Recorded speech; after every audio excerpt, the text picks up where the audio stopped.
Bonjour, vous écoutez le podcast de l'APM. Aujourd'hui, nous accueillons Adrien Duvillard avec qui nous allons parler échecs, coaching, sensations fortes et haute montagne. Une large palette pour ce voyage aux côtés d'un champion de ski qui consacre désormais sa vie à transmettre. Adrien, tu es sportif de haut niveau. Je ne peux pas me résigner à dire un ancien sportif de haut niveau parce que je crois que quand on a ton palmarès, ça reste dans le sang toute la vie. Tu as passé 11 ans en équipe de France de ski. Et côté trophée, alors là, ça serait trop long de les citer, mais j'en retiens. Une victoire en Coupe du Monde, 4 titres de champion de France, rien que ça. Bonjour Adrien et bienvenue. Bonjour. Bon, je suis un peu impressionné, hein. C'est pas la peine, c'est quand tu dis t'aimes pas dire ancien, mais pourtant c'est une réalité, quoi. Ça a été une partie de ma vie, ça ne l'est plus, mais je dois beaucoup à cette partie-là de ma vie, c'est certain. Alors écoute, pour tout te dire, moi, pour préparer cette interview, j'aime bien regarder ce qu'il y a sur Internet. Toi, tu as fait un TEDx à Belfort en 2017. Le thème, c'est « L'échec nous veut du bien ». Alors, quand j'ai mis les 17 minutes ou 15 minutes de cette vidéo, je m'attendais à avoir, j'allais dire encore, mais à avoir un témoignage de grands sportifs qui t'expliquent comment il faut itérer, s'accrocher, être résilient, se dépasser en poursuivant un objectif, préparer son cerveau, puiser dans ses ressources, et puis le cadeau caché en cas d'échec et comment ça t'aide à rebondir. Et alors, pas du tout. Non. J'ai été complètement saisi par ce témoignage, hyper intime. On est plutôt sur une thématique de l'échec, mais la filiation, de comment... de l'héritage, du poids de l'héritage, de la nécessité de faire sa propre trace. Et c'est un thème qui finalement est super universel et puis pas tant partagé que ça. Alors, on va ouvrir là-dessus. Est-ce que tu saurais, Adrien, nous résumer ces 15 minutes en, allez, peut-être une minute pour les gens qui n'ont pas vu? Alors, allez voir la version longue, c'est 15 minutes. Mais pour les gens qui n'ont pas vu, pour introduire notre discussion, est-ce que tu peux nous résumer ce qui s'est passé? Quelle est ton histoire, en fait? Résumer l'histoire, c'est très complexe, mais j'ai plutôt résumé dans le sens pourquoi je dis que l'échec nous veut du bien, ce qui peut pas être paradoxal. Et c'est vrai que venant d'un sportif, on s'attend à chaque fois, ce que tu m'as dit, ça t'envoie un petit peu à une liturgie de comment faire pour rebondir, ce fameux rebond et tout le tralala. En fait, ça, c'est que la partie visible de l'iceberg. Ce qui est le plus important, c'est ce qu'il y a en dessous. C'est le pourquoi on vient se mettre le nez dans le tapis, pourquoi on se met des aplats et qu'est-ce qu'il y a derrière tout ça. Et c'est là que c'est important. Parce que sinon, on reste sur la théorie. Et pour moi, j'ai dû aller chercher très profondément sur mon histoire personnelle et en quoi l'échec que j'ai rencontré, qui est un échec violent, dans lequel je suis touché la mort du doigt, en quoi cet échec violent est venu m'apprendre sur mes fonctionnements internes en tant qu'évolution d'être humain. Donc je dépasse le cadre du simple sportif ou du simple chef d'entreprise parce que ce qui change entre un sportif et un chef d'entreprise, c'est les costumes. L'intérieur, c'est la même chose. Ouais, c'est le même En capot. quoi ces échecs que l'on vit viennent bouleverser nos schémas et qu'est-ce qu'on en fait? La grande question, c'est qu'est-ce qu'on en fait? Quand la vie propose des échecs, elle te met le nez là où tu n'as pas envie, ben, qu'est-ce que tu en fais? Soit tu mets sous le tapis, allez, c'est pas grave, j'oublie. Soit tu vas creuser, tu vas dire, qu'est-ce que ça fait sur mon chemin de vie? Il y a une raison, il faut que je la trouve. Et ça, des fois, on met un an, des fois, on met une seconde, des fois, on met une vie, puis des fois, on ne trouve pas. Mais au moins, on aura cherché. Et moi, je suis allé chercher qu'est-ce qui a fait que, pourquoi je suis allé j'ai croisé la mort et pourquoi je suis pas resté là-bas, quoi. Pourquoi je suis reparti dans la vie. Donc ça m'a tellement marqué, je me dis, il y a une raison qui est au-delà de la simple erreur technique en ski de tomber et de me fracasser contre une barrière, quoi. Il y a autre chose. Parce que ce qu'on n'a pas dit là, et ce que les gens savent peut-être pas, c'est que si on tape Adrien Duvillard, ski ou champion de ski, il y a toi, et puis il y en a d'autres. Enfin, il y en a un autre. Et il y en a deux autres, et il y a Adrien Duvillard, mon père, parce qu'on s'appelle pareil, hein, même prénom, même nom. Ça, c'est dû parce que ma mère étant autrichienne, c'est une coutume en Autriche d'appeler le fils par le prénom du père.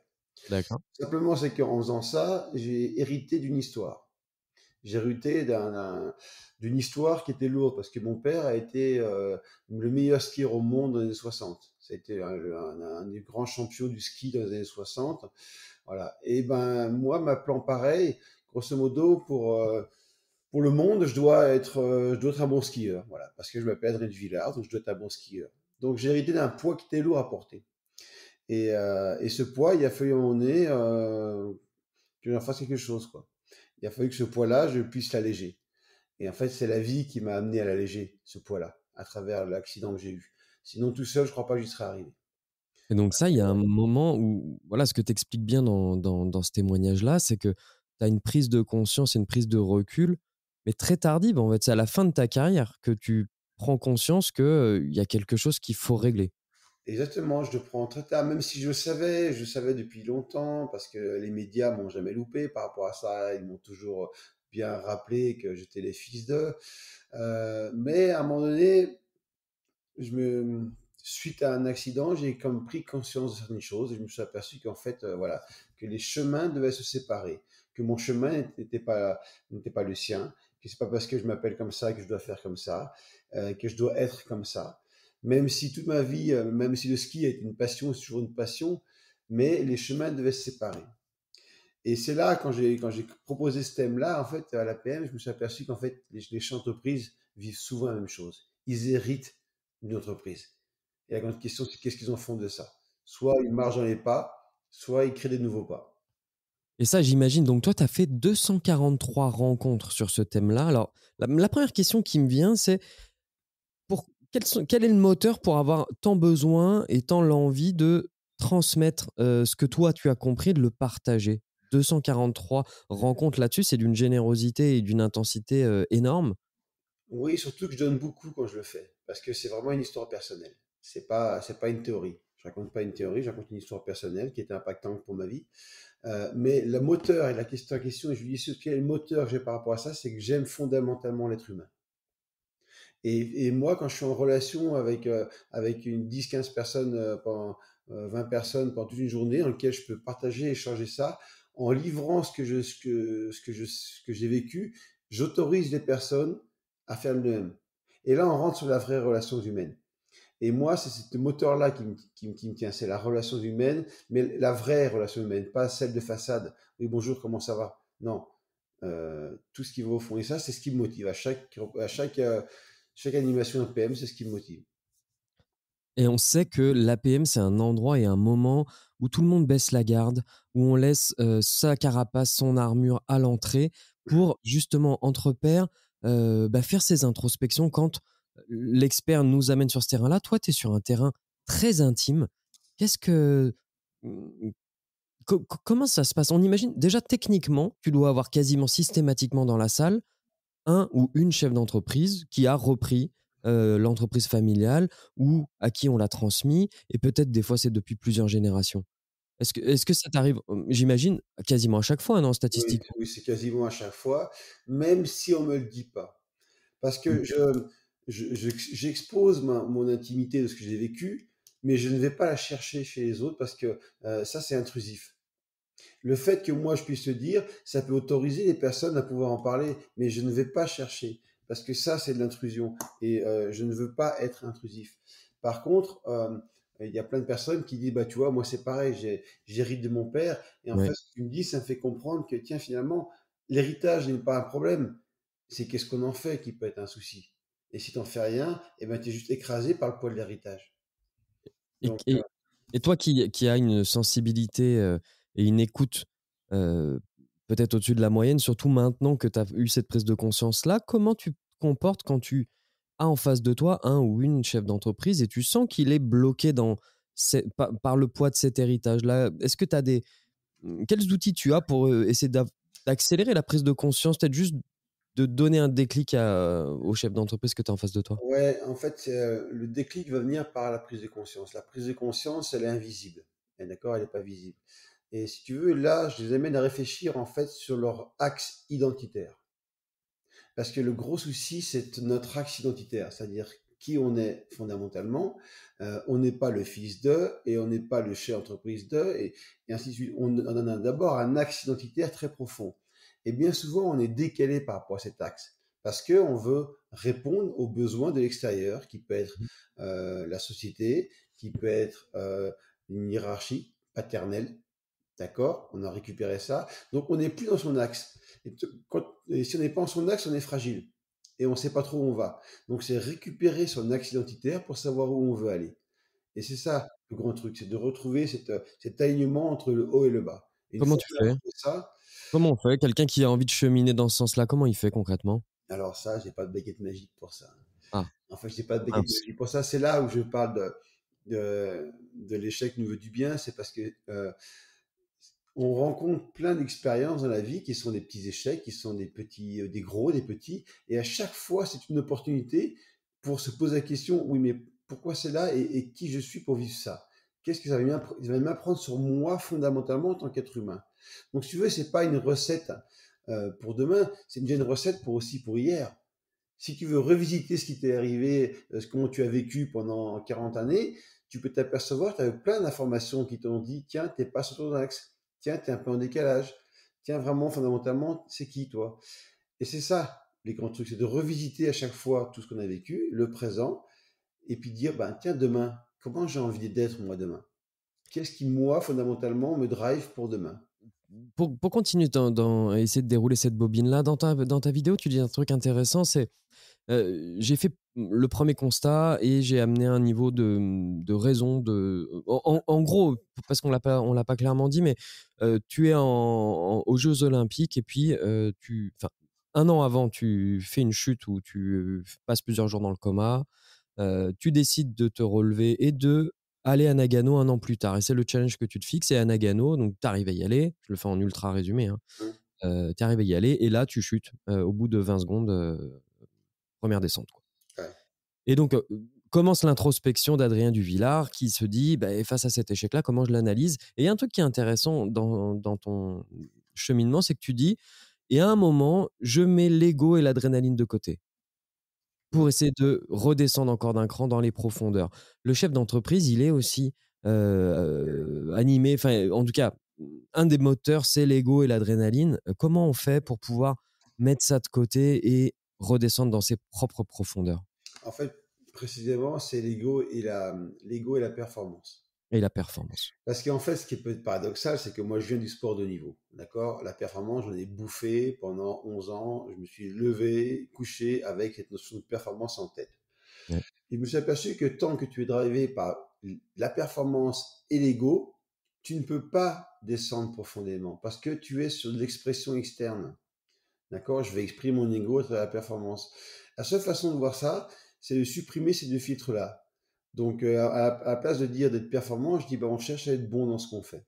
Ok. Là, on fait descendre un petit peu le niveau. Et puis, l'ego, pour moi, c'est juste l'axe identitaire. Donc, si tu veux, il n'y a pas de... Pour pouvoir aller chercher les véritables raisons, il faut sortir de ce que demande l'extérieur, de ce que demande la société, ce que demande l'extérieur. Si on sort de la demande extérieure, on va commencer à écouter la demande intérieure. Ce que dit le corps physique, parce que le corps physique, il parle autant que le mental ou que Mhm. l'esprit, mais il faut les écouter, quoi. Donc, si tu veux, pour aller chercher les profondeurs, il faut déjà calmer un peu le rythme. Le rythme que je vois sur beaucoup de entreprises, c'est pas un rythme naturel. On est d'accord, c'est des rythmes de fou, quoi. Il n'y a rien de naturel dans les rythmes comme ça. Donc, c'est de descendre un petit peu le rythme pour être en synchronicité avec les rythmes naturels de la nature, par exemple. Et là, on peut commencer à avoir une écoute intérieure. Et donc, si on en revient à l'échec, pour aller écouter ce que l'échec il a à te dire, il faut sortir de la démarche mentale de dire, OK, alors petit A, petit B, petit C, il y a eu ça, donc ça, OK, j'ai compris l'échec. Non, t'as compris juste la partie visible. Mhm. Maintenant, si tu veux comprendre la partie invisible, faut arrêter de sortir du tableau, faut sortir du tableau Excel, quoi. Ouais, c'est ça. Bah, le problème, c'est que il y a des choses qu'on peut quantifier avec des bons KPI et voilà, la croissance, la perf, ça se quantifie. Euh, Être bon et être aligné, il y a pas de KPI, à moins que tu en aies trouvé, toi. Ouais, non, non, il y en a pas, et c'est ça le truc, c'est que Ah, avec ça, tu vas faire flipper les chefs d'entreprise. ah, mais complètement, mais ça n'empêche pas qu'ils les aient, leur KPI. Ça n'empêche pas qu'ils les aient, ça. Mais il ne faut pas que ce soit la référence absolue. Ouais. Parce que sinon, dans ces cas-là, ils vont se perdre là-dedans. Et j'en vois beaucoup qui se perdent par rapport à ça. Et qui arrivent au bout de 10 ans, on dit, mais j'ai fait quoi là? Ils se Ouais. retournent, ils disent, j'ai fait quoi là pendant 10 ans là? Bah, j'ai couru après des KPI. Ouais, super. Génial. Donc, en fait, si vous voulez, il y a ça qui est une référence parce que, OK, il y a besoin de ça. Mais à un moment donné, en tant qu'être humain, tu n'as pas de référence liée à un tableau Excel, tu n'as pas de référence liée à des notions de performance, Mm, mm, mm. pas tout ça. Et donc c'est là qu'il faut chercher. Simplement, la complexité d'aller chercher ça, c'est qu'on sort de ses repères. On sort de ses repères, on sort de son cadre, et des fois pour certains, c'est un peu angoissant de sortir des cadres. Même si un cadre il est contraignant, il est rassurant. On sent que ça bouge, hein, quand même, dans le bon sens Ouais, et il y a beaucoup de signes, quand même qui nous laissent penser qu'il y a des prises de conscience et que c'est plus cool et bien vu. Ce n'est plus cool et bien vu d'être dans le rush, dans le stress, dans la surperf et tout. En tout cas, je pense qu'il y a, une nouvelle génération de chefs d'entreprise qui incarnent une autre façon d'aborder ça. Si on revient sur la question de la trace et de comment faire sa propre trace, est-ce que tu, as lu le livre de Natacha Calestrémé, «Trouver ma place»? Est-ce que ça te non, dit quelque chose, Natacha Calestrémé? non, Hem, il y a un truc, alors moi j'ai écouté un épisode de podcast passionnant, du podcast de Vlan, de Grégory Pouy. Donc Vlan, épisode 217, je vous invite à aller écouter ça. Natacha Calestrémé qui a travaillé beaucoup sur ce sujet-là de comment trouver sa place. Dedans, il y a une notion un peu biologique qui dirait que le corps, il est encodé de, ton passé, de ton héritage depuis plusieurs générations et que tu portes ça en toi. Est-ce que tu t'es intéressé, toi, à ce sujet quasiment biologique, à cette approche un peu, charnelle, de l'héritage? oui, oui, oui, je me suis intéressé à ça. Bien sûr, je me suis intéressé à ça. Mais sauf que l'encodage biologique, c'est la conséquence de quelque chose. C'est-à-dire que la matière, l'encodage biologique que l'on a à travers le corps, d'accord, en fait, n'est qu'une conséquence. Encore une fois, je reviens à la partie visible, c'est dans le corps. Mais avant, il y a toute une partie invisible, tout un poids de l'héritage qui est engrammé quelque part. C'est pas arrivé par hasard, ça. Mmh. Les cellules, l'ADN, sont pas imprimés d'une information comme ça, juste par le fait du hasard. C'est qu'il y a quelque chose. Et en fait, il y a une transmission qui se fait par rapport à ça. Et il y a pas mal de techniques qui permettent de décoder tout ça. Et Ouais. ça, c'est vachement intéressant. La psychogénéalogie, par exemple. Il y a plein de trucs comme ça qui viennent d'aller décoder tous ces phénomènes où on porte inconsciemment des héritages, mais qui remontent à plusieurs générations, quoi. Et on a des fonctionnements dans la vie, et on se demande pourquoi on les a. C'est que quand on remonte, on s'aperçoit que c'est quelque chose qui traîne depuis longtemps, quoi. C'est un héritage biologique, mais surtout invisible, qui est là depuis très longtemps. Et donc, il faut savoir observer ça, le voir, pouvoir s'en détacher. Et donc, ça demande, encore une fois, d'aller faire un petit tour à l'intérieur. Parce que ce qui m'a mis sur cette, piste-là de questionnement, c'est quand tu fais le rapprochement entre les dates, la date à laquelle, ton papa est devenu le meilleur skieur au monde et la date de ton accident. Ouais, ouais. Les synchronicités. Ces fameuses synchronicités de la vie. Euh, bon, moi, je C'est crois la pas. même c'est la même date à quelques a enfin à combien? 40 ans? Ouais, 37 années près, c'est la même date. C'est la même date, mais là, on tombe sur le sujet de la synchronicité. La Ouais. synchronicité, c'est-à-dire que le hasard n'existe pas. Si on part du principe que le hasard n'existe pas, chacun a son point de vue, moi je pars du principe que le hasard n'existe pas, il y a juste des rendez-vous dans la vie qui existent. Et Mmh. la vie ne te propose pas de rendez-vous. Tu les prends pas, c'est ton histoire. Mais moi, j'ai jamais cru au hasard de ma vie. Je crois que c'est Einstein qui disait le hasard, c'est quand Dieu voyage incognito. C'est pas mal. Donc en fait, il y a une synchronicité qui, moi, m'a sauté à la figure quand je l'ai vu. Je dis, mais c'est pas possible, quoi. Ce jour-là, lui devient numéro 1 au monde au classement, et moi, ce jour-là, je me crache en flamme contre un mur. Et là, pour moi, il n'y a pas eu d'autre alternative que de dire il y a quelque chose derrière tout ça. C'est pas possible autrement, quoi. Même prénom, même nom, même date, tout ça. Il y a deux choses, là, c'est pas possible, quoi. Et Et toi, comment tu l'analyses ça, cette synchronicité-là? j'analyse du fait que, en fait, ce jour-là, lui devient numéro 1 au monde, c'est-à-dire qu'au classement des listes officielles des Ouais. sportifs en ski, il devient numéro 1, comme, c'est comme à l'ATP, les listes sortent tous les 15 jours. Là, Mmh. ce jour-là, il devient numéro 1. Moi, ce jour-là, 37 ans plus tard, mais le même jour, je me prends un mur de face. Dans la vidéo, tu vois bien le crash. Je me Ouais, prends ouais, je le vois. Ça veut dire que Mais mais pour comprendre, toi, dans ton analyse, c'est ton subconscient qui, à ce moment-là, prend le dessus, gère pas la situation parce que, un truc qui te dépasse totalement, mais il y a un rapprochement entre ces 2 dates ou c'est le hasard total? Tu viens de me dire que ça existait pas le hasard. non, non, non, mais moi, Mais qu'est-ce qui se passe? Pourquoi? cette date, personne ne connaissait avant. Personne n'a jamais connu cette date. Ouais, donc c'est ancré en toi, c'est au Et en fait, profond. si tu veux, là où je voulais en venir, c'est que ce jour-là, lui devient numéro 1, moi je me prends un mur de face. Donc si moi je peux pas aller plus loin que le mur. Physiquement, tu as vu l'accident, Ouais, physiquement, ouais, ouais. je peux pas aller plus loin que le mur. Donc grosso modo, la voie que j'ai choisie, la façon dont je prenais cette voie n'était pas la bonne. Mmh.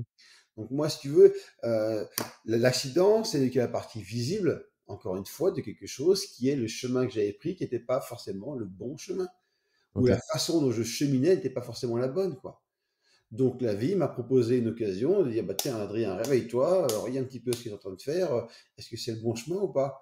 C'est pas forcément le chemin qui soit bon ou pas bon, c'est peut-être la façon de marcher qui est peut-être pas la bonne. Donc et tu t'aperçois qu'on a plein d'occasions comme ça dans la vie. Il y a des gens qui tombent malades des fois, il y a des Mmh. gens qui ont des situations complexes. Et puis là, soit on la joue Calimero en disant, bah j'ai pas eu de chance dans la vie, franchement, ça tombe toujours sur moi. Soit on se dit, tiens, quel est le message que je dois comprendre là derrière tout ça? Et on chemine comme ça, quoi. Donc, si tu veux, c'est pas de la superstition, c'est pas de l'inconscient, c'est pas du subconscient, ça va au-delà de tout ça. Ça va sur des chemins de vie, quoi. Et on est tous sur les chemins de vie. Tu aurais compris, on est tous sur les chemins de vie maintenant, c'est comment on marche sur notre chemin. Alors, on reste connecté à ces idées-là, mais pour qu'on continue à cheminer dans le monde de l'invisible, tu proposes une expérience aussi via l'APM assez euh, étonnante. Ça se passe en forêt et la proposition, c'est de se reconnecter, en tout cas, d'essayer d'aller capter l'invisible. Oh, je l'ai peut-être Non, trop vulgarisé là. non, non, non, non, non, non, non, au contraire, s'il peut Tu peux pas faire m'expliquer autrement, un peu cette histoire-là? faire autrement que de dire comme ça. Oui, pourquoi je fais ça? C'est que, faut revenir un petit peu en arrière. Euh, dans mon accident, je rentre dans le coma. Ok? Dans le Mhm, coma, il s'est passé des choses. Je vais pas trop, je vais pas ouvrir la boîte de Pandore parce que voilà, c'est pas le sujet, mais dans le coma, il s'est passé des choses. Je vais toucher un peu le monde de l'invisible, d'accord? mhm, Euh, et donc après, quand j'ai arrêté ma carrière dans ma vie, bah, j'ai voyagé au Pérou, en Bolivie, en Amérique du Sud, un peu partout, enfin voilà. Et j'ai rencontré des tribus, des tribus au Pérou, j'ai rencontré des chamans en Bolivie, j'ai rencontré des indiennes Hopi, j'ai rencontré des, euh, des hommes médecine Navarro, voilà. Et parce que voilà, et j'étais attiré par tout ce monde-là. Et ça fait 20 ans que je suis, moi, en formation perpétuelle, parce que c'est comme ça que ça marche, sur tout ce qui est l'approche d'individisme à travers ce qu'on appelle le chamanisme amérindien. Et ça fait partie des choses que je vis depuis 20 ans. Et donc, j'avais proposé à la PM, en fait, d'aborder la forêt sous deux angles, à la fois avec un autre expert qui s'appelle Raphaël, qui lui travaillait dans les forêts avec l'ONF, tout ça. Donc, c'est une approche de la forêt visible, comment on mhm. voit la forêt, comment les arbres travaillent entre eux, quelle est la systémie de la forêt, et une approche invisible de la forêt, les yeux fermés, à travers une approche, on va dire, chamanique de la forêt, même si le mot, je l'emploie tout doucement parce que c'est un mot qui fait encore un peu peur, hein, et de percevoir la forêt les yeux fermés. Et c'est une approche qui est vraiment sympa parce qu'on est immergé en forêt pendant toute une journée. Donc ça, c'est quoi? Ça se fait en interclub, on vient à Ouais, c'est plusieurs? souvent un interclub. Ouais, on l'a fait en Ça donne interclub. envie. Ouais. Et là, c'est sympa parce que là, on est en forêt et puis là, les rythmes descendent et puis on peut percevoir la forêt différemment. C'est une belle journée. C'est une belle journée. Qu'est-ce qu'est-ce qu'il y aurait à importer ou à transmettre des pratiques chamaniques que tu as vues dans les tribus en entreprise et comment ça pourrait se faire? C'est un travail Alors, que tu réalises toi aussi, ça? ouais, je l'amène tout doucement, hein. Je l'amène tout doucement. Bah, d'ailleurs, sur mon site internet, ma baseline, c'est marqué la spiritualité vécue et appliquée en entreprise. J'y Ok. vais doucement, hein, j'y vais à pas de loup, parce que attention, on peut vite être catalogué en 2 secondes là. Euh, qu'est-ce que À le. cause de quoi? Est-ce que c'est à cause de la dimension? Parce que la spiritualité chamanique, dès que tu t'intéresses un peu au sujet, c'est omniprésent. Et il y a peut-être en France aussi beaucoup d'idées reçues sur les substances et ces pratiques-là. C'est ça le Oui, problème qu'il y a oui, aujourd'hui? ouais, c'est ça. Et puis c'est un peu un mot qui est un petit peu à la mode actuellement. Et puis on voit que encore une fois que les substances, alors qu'en fait les substances c'est rien. Le chamanisme c'est pas les substances, c'est une approche, c'est une philosophie. Bien sûr. C'est pas les substances, c'est pas les plantes. Enfin, c'est tout l'esprit qui va autour de ça. C'est une approche de la vie, le chamanisme. Comme tu as vu Corinne Sambrin, il y a peut-être qui ont vu son film à Corinne Sambrin au cinéma. Ouais, avec D'accord. Cécile de France là qui joue Ouais, donc son histoire. c'est une approche. Et c'est cette approche-là qui peut être intéressante pour une entreprise parce que Et le et on voit bien d'ailleurs, excuse-moi, je te coupe, mais sur Corinne Sombrin, on voit bien qu'il est à aucun moment question de quelque produit que ce soit. non, Et elle arrive à générer ses trans comme ça, toute comme seule. ça, Et comme ça. Et donc, on est vraiment dans la spiritualité, dans l'introspection et aussi dans la transmission et l'héritage de populations qui, depuis des siècles, vivent d'une certaine façon et il y a énormément à apprendre de ça. Exactement. Et puis, ça vit comme ça depuis 5000 ans. C'est la plus vieille médecine au monde. On Ouais. n'a rien inventé, là. On est en train de retrouver des trucs, quoi. Donc, si tu veux, ça fait partie, encore une fois, on parlait de l'héritage tout à l'heure par rapport à moi, tout ça. Ça, c'est des choses pour moi qui sont vraiment fondamentales. De pouvoir utiliser toutes les connaissances du passé, l'utiliser maintenant. Parce que là, on est sur un basculement de société, on est sur un basculement de monde, hein, tout le monde le voit, hein. On Mmh. est sur une fin d'une civilisation et sur le début d'une nouvelle. On est vraiment sur un point de bascule qui est énorme, hein. Tout le monde le voit, c'est évident, quoi. Maintenant, on bascule avec quoi? On bascule avec un héritage du passé, une connaissance du passé, ou on bascule qu'uniquement avec ce qu'on a maintenant, et là, la bascule va être compliquée. Par contre, on s'aperçoit que les héritages du passé ont un enseignement par rapport à nous. Et si je reviens à tes questions par rapport aux chefs d'entreprise, moi, dans ce que je fais, ce qui m'importe, c'est pas que le chef d'entreprise soit plus performant, c'est juste que plus le chef d'entreprise sera dans son axe identitaire, je reviens à ça, à travers ce qu'il ressent au fond, à travers sa propre spiritualité intérieure qui peut être la sienne, qui n'a pas de nom, c'est juste se reconnecter à soi, c'est une spiritualité interne. Plus il est dans son axe, plus les décisions qu'il aura à prendre dans ce métier seront faciles et elles Mmh. auront une cohérence, quoi. Elles auront une cohérence. Et on s'aperçoit qu'en allant chercher les enseignements du passé, ils avaient une cohérence à l'époque qu'on n'a plus du tout, quoi. Mais plus du tout, quoi. Eux, ils étaient tellement reliés à la nature, qui est la seule chose immuable depuis des millions d'années, Mmh. ils étaient reliés à ça. Donc ils avaient une cohérence complète par rapport à ça. Et nous, ben, on a perdu cette cohérence, on est dispersé, complètement dispersé. Et le tout est de revenir dans son axe, quoi. Donc, Est-ce que mm. bon, on pourrait discuter, des heures. Malheureusement, ce podcast a un format, donc il va falloir qu'on Ouais, tarde pas à clôturer. Mais alors peut-être que l'ouverture pourrait se faire sur tu as une troisième expertise qui est, réveiller le coach qui est en vous. ouais. Et alors est-ce que réveiller le coach qui est en soi, j'imagine qu'un des points de départ, c'est de se réaligner? Allez, j'anticipe, j'ai pas regardé tellement le contenu parce qu'il y avait peu de matériel là-dessus. Ouais, il y a peu De parce quoi que ça parle ça? en fait, moi, j'ai une formation de coach entreprise, hein. Ça, c'est mon métier. Je suis coach entreprise depuis 20 ans. J'ai une formation anglo-saxonne, tout ça. Et en fait, le coaching, c'est pas être consultant, c'est pas être conseil. Le coaching, c'est vraiment une démarche spécifique. Et le but du coaching étant à la fois de réveiller son potentiel, mais surtout d'accompagner les personnes, de réveiller leur potentiel à eux. Mais pour Mmh. pouvoir réveiller leur potentiel à eux, il faut déjà prendre conscience de son propre potentiel. Et en fait, quand je dis réveiller le coach qui est en vous, c'est qu'on a tous une puissance de coach, d'accord? Et à travers cette journée, j'amène quelques outils de prise de conscience et des outils techniques aussi pour pouvoir avoir une posture de coach. Quelle est la posture d'un coach? Qu'est-ce qu'il fait? Qu'est-ce qu'il ne fait pas? Et à quoi sert un coach en entreprise? Et comment chacun peut avoir une corde supplémentaire dans son arsenal, je vais dire, de manager, qui est la posture du coach. C'est pas parce qu'on est manager qu'on est coach. Ça n'a rien à voir. Donc, Mmh. j'amène les personnes pendant une journée sur plein d'exercices. C'est vraiment du pratique, hein, c'est vraiment de la pratique, OK. avec des prises de conscience de posture et comment les appliquer. Et comment cette posture se révèle. Bon et ben, on espère qu'avec tout ça, une palette, large, vraiment très large, tu fais exploser, tous les codes et vraiment c'est un plaisir d'avoir pu avoir cet échange avec toi. J'ai qu'une envie maintenant, c'est que tu viennes passer une journée dans mon club à Lyon et puis qu'on prenne l'une de ces 3 expertises, peut-être un mash-up ou alors d'aller me balader en forêt avec plein d'autres, personnes et découvrir le visible et l'invisible. Adrien, un grand merci pour cet échange. C'était vraiment, riche et à la fois intime. Je te remercie vraiment pour cette discussion. Je te dis à très bientôt. À bientôt, au revoir.